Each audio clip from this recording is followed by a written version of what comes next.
Hello दोस्तों, मैं राहुल जलान। आज के लेक्चर में मैं आप लोगों को लिक्विफिकेशन ऑफ गैस के बारे में बताने जा रहा हूं, जो कि अंतिम हिस्सा है स्टेट्स ऑफ मैटर चैप्टर का। इस टॉपिक की शुरुआत करने के पहले मैं दो चार बातों से आप लोगों को रूबरू कराना चाहता हूं, और वो बात ये है कि एक कॉमन सा मेंटेलिटी होता है हर एक स्टूडेंट्स और टीचर के साथ भी कभी कभी, कि students as well as teacher हर एक चैप्टर के शुरुआती हिस्सों में अपना मैक्सिमम एफर्ट खो देते हैं, और बाकी के हिस्सों में यानी कि हर एक चैप्टर का जो अंतिम का 20 से 25% हिस्सा होता है, उन सारे हिस्सों पर students as well as teachers अपना मोस्ट ऑफ द एफर्ट नहीं लगा पाते हैं। इसका नुकसान क्या होता है कि हर वो स्टूडेंट जो कि बोलता है कि मैंने अपना कंप्लीट सिलेबस कंप्लीट किया, बावजूद इसके मैं एग्जाम में हाईएस्ट स्कोर नहीं कर पा रहा हूं, इस बात का इसका वजह सिर्फ यही होता है। ये ह्यूमन साइकोलॉजी है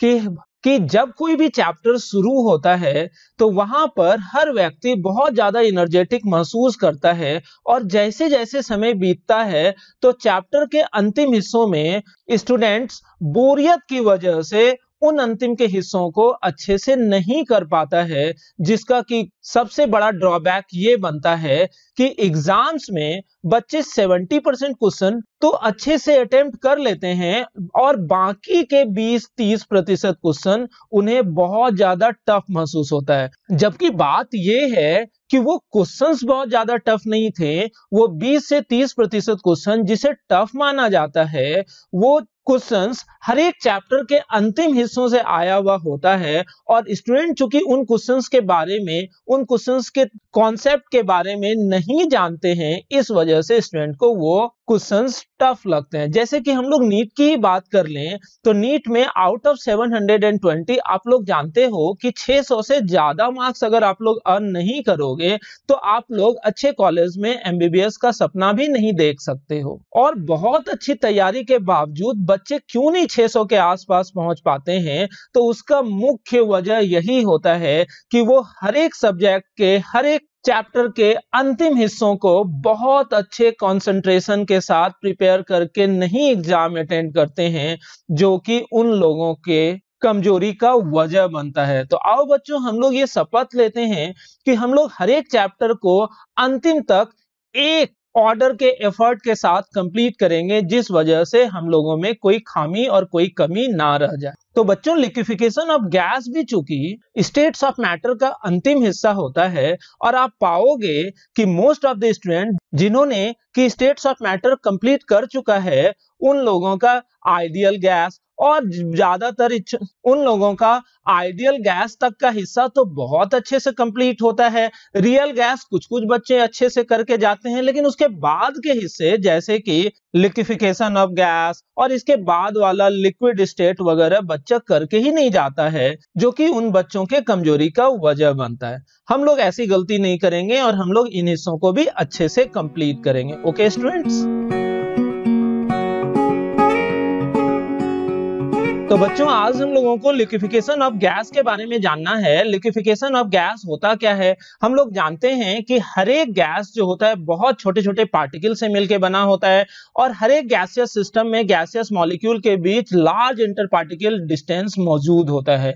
जब हम लोग किसी गैस को कंप्रेस करते हैं तो कंप्रेशन के बाद हर एक गैसियस मॉलिक्यूल एक दूसरे के करीब आता है, और करीब आते आते आते एक इंस्टेंट ऐसा आता है, यानी कि एक हायर प्रेशर ऐसा आता होगा जिस हायर प्रेशर के बाद गैसियस मॉलिक्यूल इतना ज्यादा करीब आ जाता है कि वो अपने खुद के इंटरमॉलिक्यूलर फोर्स ऑफ अट्रैक्शन की वजह से खुद को खींच लेता है और कन्वर्ट हो जाता है लिक्विड में, और इसी प्रक्रिया को हम लोग बोल देते हैं liquefaction of gas.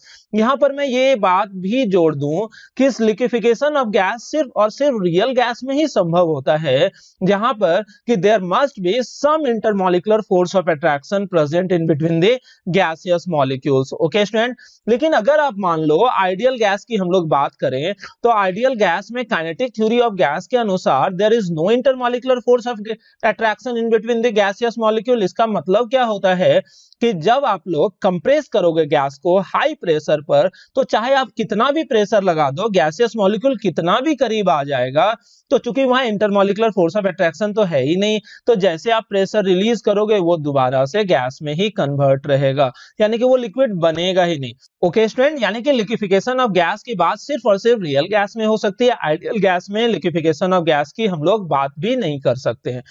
When any gas is compressed, that is pressure of the system increases, then the gaseous molecule come closer to each other, यानी कि gaseous molecule एक दूसरे के करीब आ जाता है और एक certain high pressure पर the molecule becomes as much close to each other, इतना करीब आ जाता है molecule that the intermolecular force of attraction between them becomes highly dominant, यानी कि उसके बीच इंटरमॉलिक्यूलर फोर्स ऑफ अट्रैक्शन बहुत ज्यादा डोमिनेंट हो जाता है और गैस मॉलिक्यूल इतना करीब आ गया due to which molecules move in the direction of attraction, जिसके बाद वो खुद ही खिंचाता हुआ चला जाता है and liquefy which is called process of liquefaction of gas, और वो खुद ही लिक्विफाई हो जाता है। इसी प्रक्रिया को हम लोग क्या नाम देते हैं?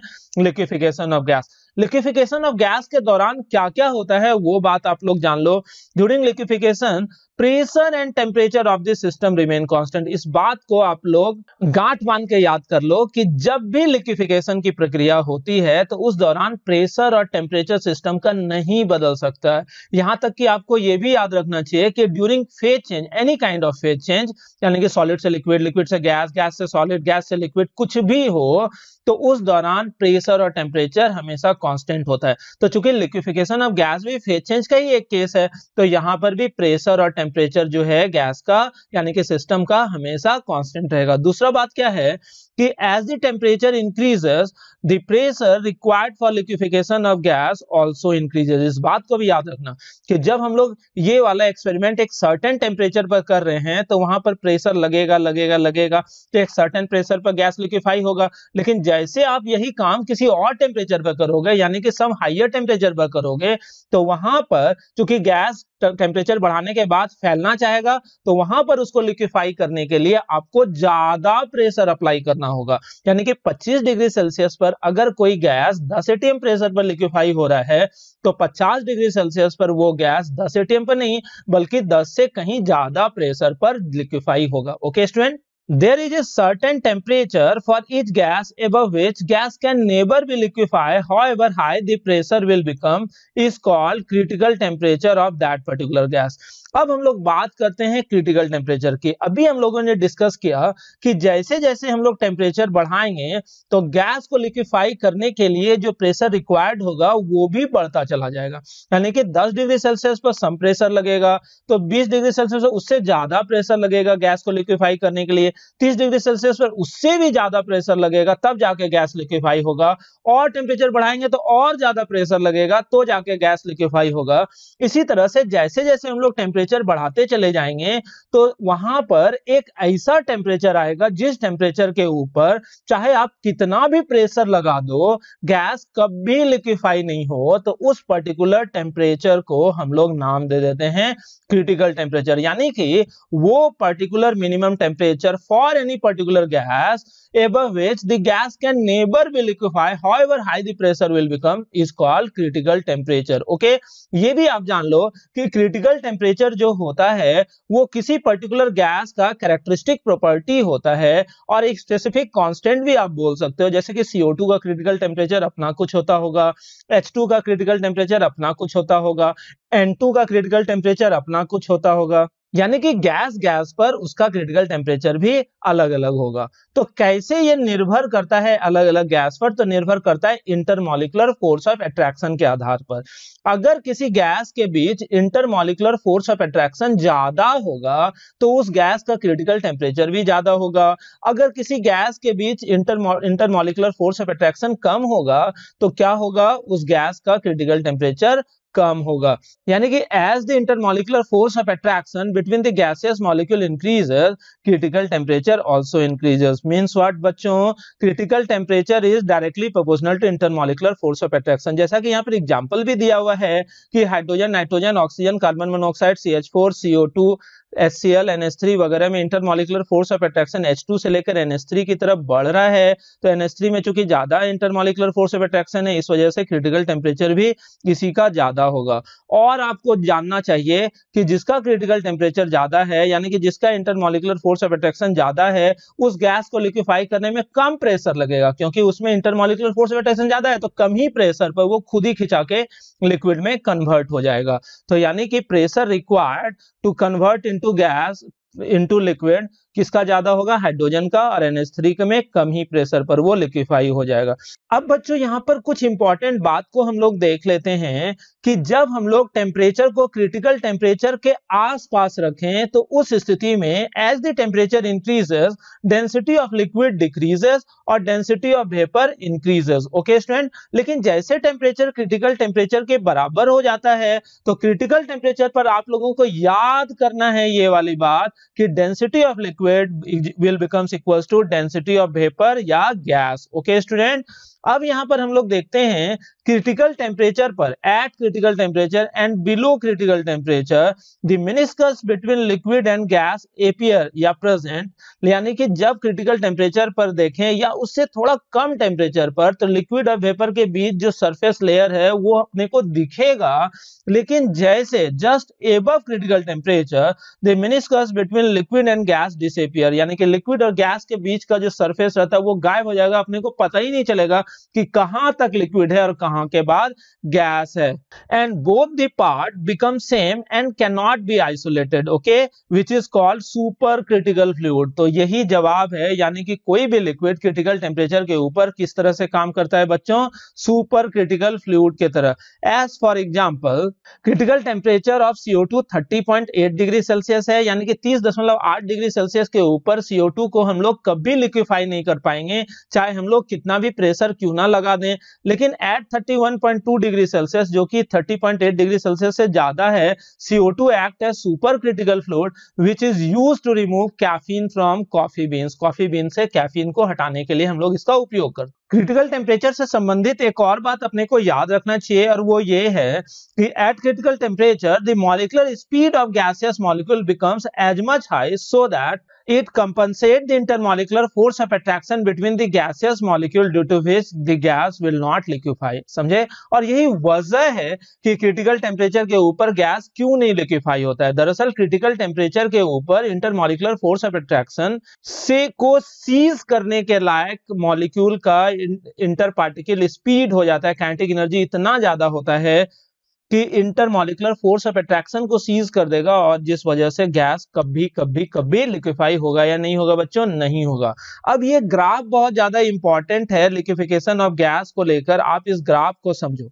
ये ग्राफ प्रेशर और वॉल्यूम ऑफ द गैस से संबंधित है। ये जो डॉटेड लाइन आप लोगों को नजर आ रहा है, ये डॉटेड लाइन कुछ और है, इसके बारे में अभी नहीं देखना है आप लोगों को। और आप लोग ये 1 2 3 4 5 6 7 इन सारे लाइंस को भी नहीं देखो, आप लोग किसी एक लाइन को देखो। जैसे T5 टेम्परेचर पर हम लोग काम कर रहे हैं, आप लोगों ने बॉयल्स लॉ में भी देखा था, जैसे जैसे प्रेशर बढ़ाओगे वॉल्यूम घटेगा, और जैसे जैसे प्रेशर घटाओगे वॉल्यूम बढ़ेगा। और वही ग्राफ यहाँ पर भी दिख रहा है, यहाँ पर T5 पर भी, T4 पर भी। और ये ऐसा क्यों है कि T5 और T4 पर ये गैस जो है हमेशा गैस ही है इस वजह से।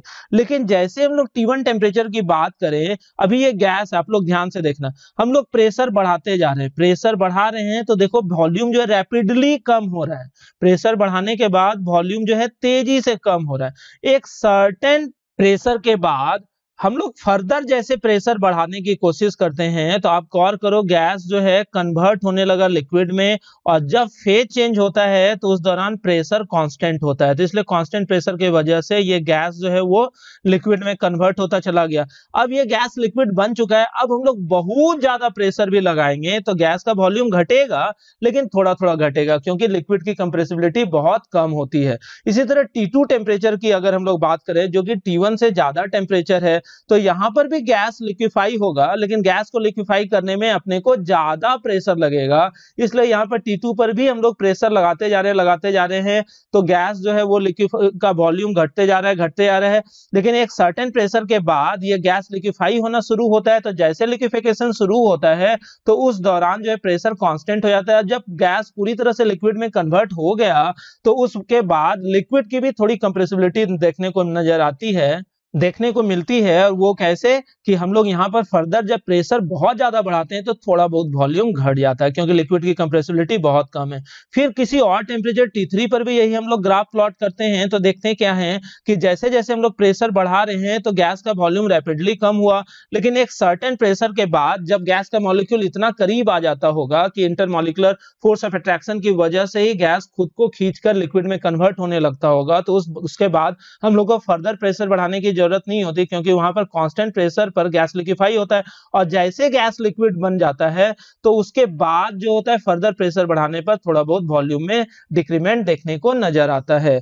लेकिन इसी तरह से हम लोग गौर क्या कर रहे हैं, टेम्परेचर बढ़ाते जा रहे हैं, तो गैस तो लिक्विड में कन्वर्ट हो रहा है, लेकिन गैस को लिक्विड में कन्वर्ट करने के लिए जो प्रेशर की जरूरत होती है वो प्रेशर भी बढ़ता चला जाता है।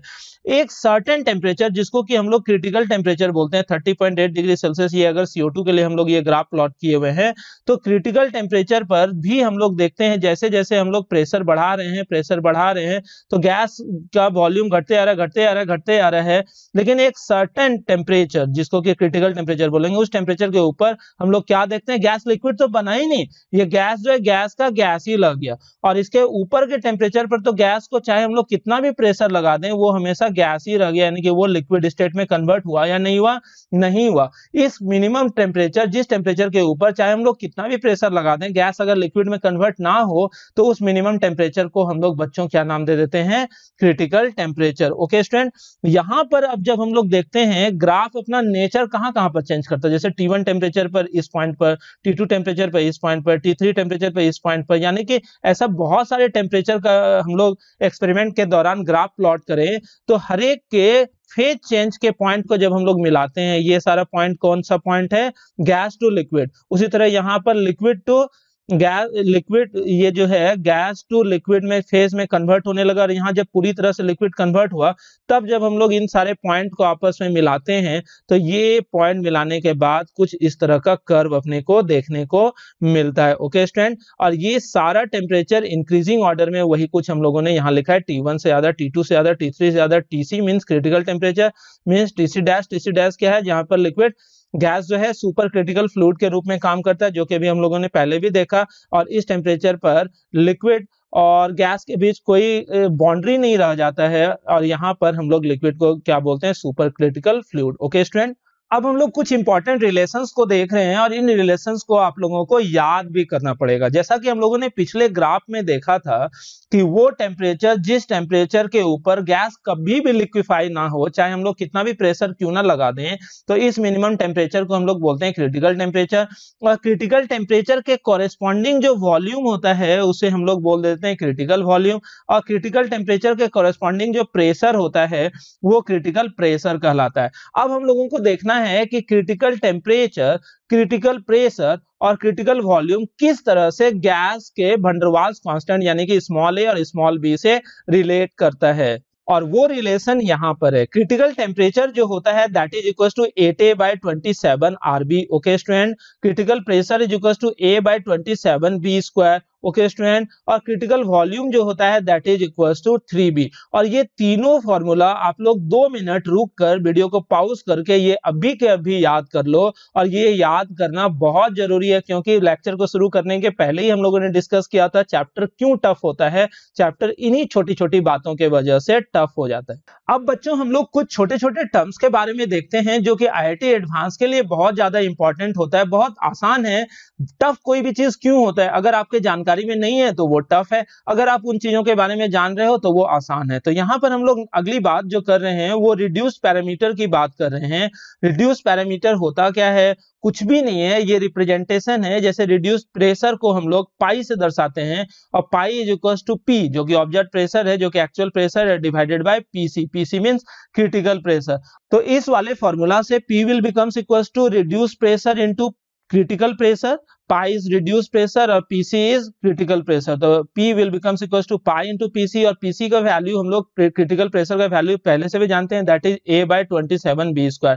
तो P will becomes equals to pi A by 27B square. Okay student. इसी तरह से हम लोग रिड्यूस्ड वॉल्यूम जिसको कि फाई से दर्शाते हैं, phi will becomes equals to V by VC. यहाँ पर V will becomes equals to how much reduced pressure into critical reduced volume into critical volume, मतलब फाई into VC. और क्रिटिकल वॉल्यूम का वैल्यू हम लोगों ने देख रखा है, this is equals to 3B. तो यहाँ पर 3B रख देने के बाद V will becomes equals to 3 phi that is reduced volume into B. ये सिर्फ कहने का टर्म है, इन चीजों को याद रखना है. रिड्यूस्ड टेम्परेचर को थीटा से रिप्रेजेंट करते हैं, theta is equals to T by TC और T will becomes equals to reduced temperature into critical temperature, theta into TC. Theta की जगह हम लोग थीटा ही रहने दिया और TC की जगह हम लोगों ने क्या रख दिया, 8A by 27 RB. Okay student.